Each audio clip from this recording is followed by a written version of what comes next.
Мамлекет башчыларында иштеп кеткен ушу жегичтердин жана колунан эчтеке келбей сүйлөгөндөрдүн урматына карап тургула. 2019 жылдын 1-күнүнөн баштап күчүнө кирген кодекстерге коомчулукта жана социалдык тармактарда ар кандай сын пикирлер айтыла баштады. Мыйзамдагы талаптарды күчөтүү туура экенин белгилеп, элдерди маданияттуулукка үндөйт дегендер да жок эмес. Калк маданияттуу болбойт. Калк бул мыйзамдары маданияттуу болот. Ошон үчүн канча катуу мыйзамдар болсо, мына коомчулукта мына ошол мыйзамга карата оңолот.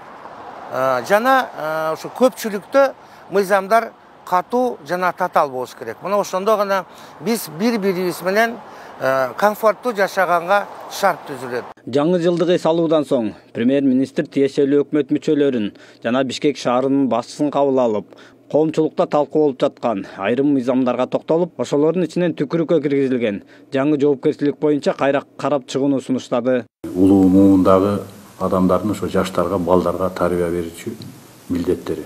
Муну эч качан мындай терс карабаш керек.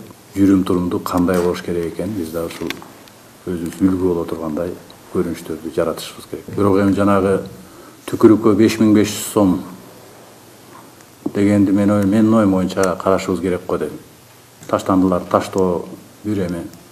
Эми жана түкүрүүнү боюнча бул абдан терс көрүнүш, бирок ошентсе да жанагындай айыппул салуу жагында карашыбыз керек го дейм. Коомчулук бул кодекстерде 2017 жылы Жогорку Кеңеш тарабынан кабыл алынганын баары эле биле бербесе керек. Андыктан бул 2019 жылы күчүнө кирген мыйзам боюнча убагында коомдук талкуу жетишерлик болбогондуктан күчүнө киргенде гана көпчүлүккө маалымат жетип, нааразычылыктар күчөп жаткандай тургалтырат.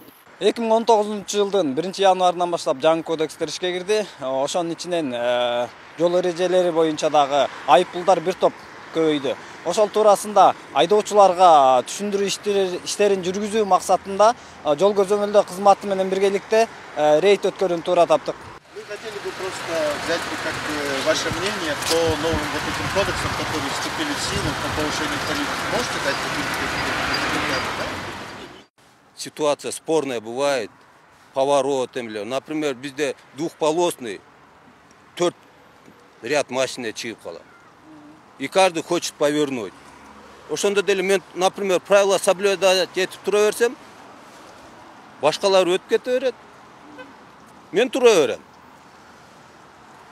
Чтобы что-то делать, надо сперва все организовать, а потом уже делать. Жанагы ичип түшкөндөр аны колдойм. Ал туура ичип түшкөндөр ал көп ичип алып сүйүшүп атат. Баягы кырсык болуп адамдар өлүп атат. Жанагы 40 превышение бул туура эмес го дейм да. Ага бир кичине штрафтын азайтса болмок да. Анткени элдердин анча деңгээли жок акчасы, зарплат ылдый болсо анан штрафын кантип төлөй алат. Каршымын мен.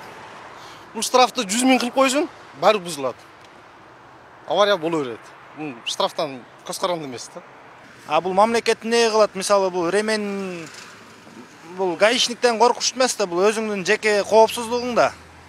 Анан адамдар бул эми 3 сом эми баягы шашкандан эле баягы 3 сом эметпейт, анан өз коопсуздугун ойлобосо мамлекет ойлойт да. Мамлекетке жөндөн эме смертность при ДТП статистиканы көтөргөн аларга эле болбойт. Ошон үчүн бул шагы туура эле деп ойлойм да. 1000 сом адамды чөнтөк урсаң, анан акылына кирет. Мындай кирбей калат баягы. Тартип болбогон жерде уже мамлекеттик деле деңгээл айтыш кыйын мамлекет депчи. Тартип керек, анан тартипти бирок тартип сактагандар биринчи сактаса, анан калгандары сактап баштайт да. Отону бузган айдоочулар болсо, аларга жаңы мыйзам негизинде чаралар колдонулуп атат. Бирок азырынча түшүнүктүү иштери жүргүзүп, бирок ар бир айдоочу түшүнүшү керек. Бул мыйзам. Мыйзамды ар ким сыйлашы керек.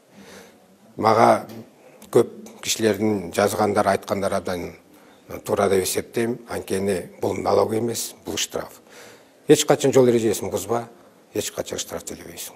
Айрым эксперттердин баамында коом алмашып жаткандыктан мындай мыйзамдарды замандын талабына жараша өзгөртүүлөр болуп туруусу зарыл экенин билдирип, ошол эле учурда коомчулуктун ой пикирин сөзсүз эске алуу керек экенин белгилешет. Президент Сооронбай Жээнбеков Сокулук районунун тургундары менен жолугуу учурунда жаңы кодекстер жөнүндө пикирин билдирип, коомдун нааразычылыгын жараткан айып пулдардын көлөмүн Жогорку Кеңеш өкмөт кайра карап чыгат деп билдирди.